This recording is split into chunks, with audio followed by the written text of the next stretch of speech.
What is going on, guys? Welcome to your 11th, I think, HTML5 tutorial, and in this tutorial we're going to be laying out our website, making it look pretty, because here's what we have so far. This website, and I have to admit, it's looking pretty good, but I don't think we're going to get any high-paying web design jobs with using this in our resume. So let's go ahead and jump over to our main CSS file and start laying this bad boy out. The very first thing I want to tackle is this big wrapper, pretty much this main div that wraps all the contents for your website.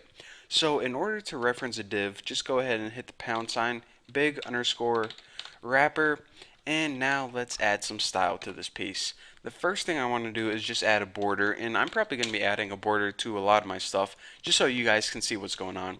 So 1 pixel solid black. And after this, we need to set the width of our website. Now, if we go ahead and look at our website right now, if we highlight this, you can see that the blue goes from all the way from the left to the right. However, we don't want our website to take up the entire width of the browser. If we go look at websites like YouTube or something and we scroll out, we can see that they have some padding on the left and right, and their website isn't the entire width. So we want our website typically to be somewhere between 950 and 1000 pixels wide. So I like making mine 1000 pixels wide all the time, and the reason for this is because whenever we are fixing all the boxes and articles and stuff later on, 1,000 is a nice number to work with mathematically. It's an easy one to remember, and some people use like 960, 980, but that's really hard whenever we're doing math later on. So now that we got our width of our website, we need to set the margins. Pretty much this is how we center the website. So if we hit margin, first we need to give it the top margin. Pretty much how much space is from our website to the top of the browser.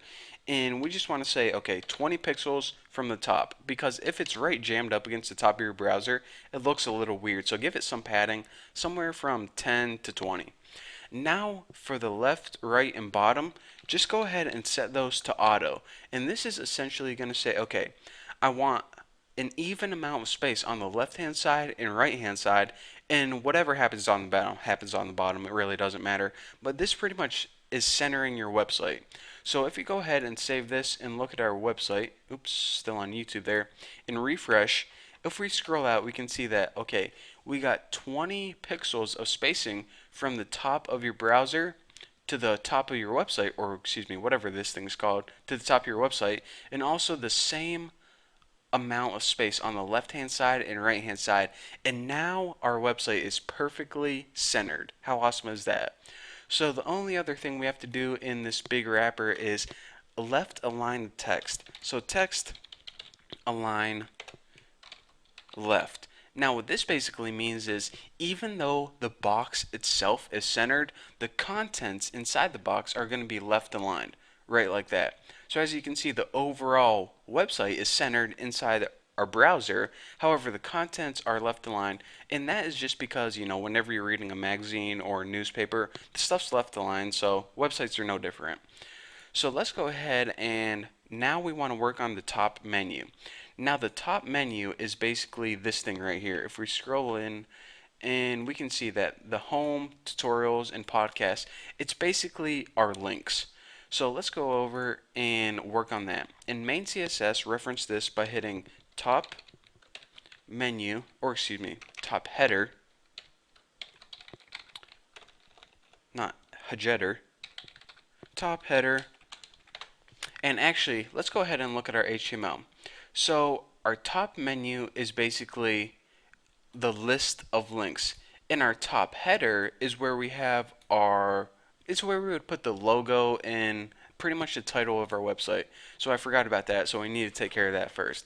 So what we want to do is, again, I'm going to be putting some weird colors on our website, but that's just so you guys can see visually and easily what's going on. And this is what you guys should do whenever you're laying out a website for the first time.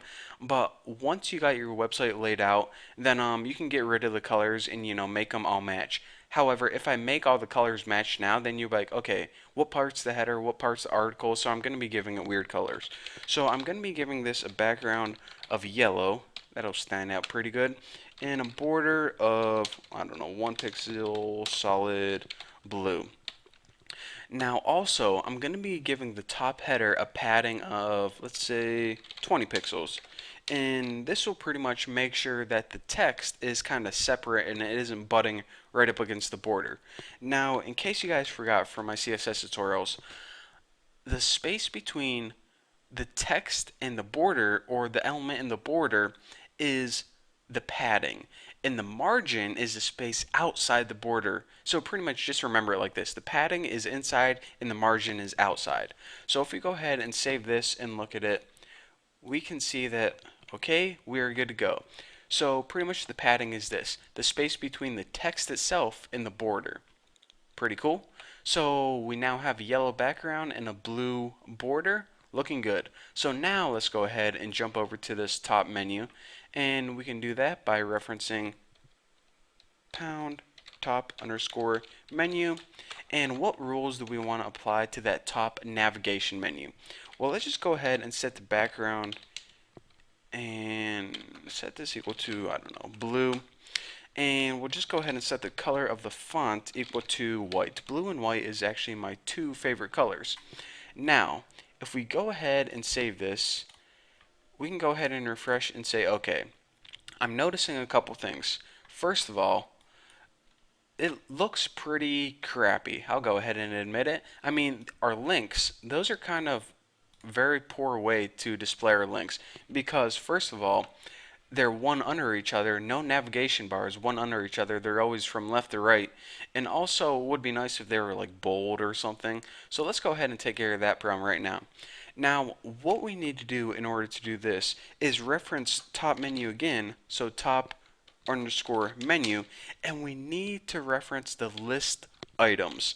Now, I'm going to be doing a couple things to these list items, and if you remember, in our top menu, it's basically made up of an unordered list with 3 list items. Now, I actually would make these links later on, but for now they're just list items since we don't have any other websites. So let's go ahead and change a couple things to these list items. The very first thing I want to do is make sure that these things appear from left to right instead of stacked up on top of each other. So the reason that they are stacked up one then under, pretty much tutorials is under home and podcast is under tutorials instead of appearing from left to right, is because they are block level elements instead of inline. So we need to change that, and we do that by hitting display inline block, and this will make sure that they appear from left to right. So let's go ahead and refresh this, and as you can see, they now appear from left to right. Pretty sweet, huh? So now let's go ahead and make them look a little bit prettier. List style, and I'm just going to go ahead and change this equal to none. So in some browsers, they may have a little bullet on the side or maybe a little star depending on the browser. We're pretty much saying we don't want any symbol, no bullets or anything.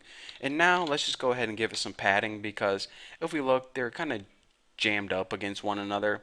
So we'll give it a padding of 5 pixels, and this will make the overall top menu a little bit bigger, make it look a little bit prettier. And I want to change the font too because that font was really ugly looking. And I'll just change it to, I don't know, bold. How many pixels? 14 is probably good. And Tahoma, you gotta love Tahoma. So, okay, let me make sure everything looks pretty good and refresh this. Go ahead and refresh it, and it's good to go. So now we have a little more space between the border and the elements themselves. They're now appearing left to right, and 14 pixels bold Tahoma. Wow, there's like a car crash going on outside or something.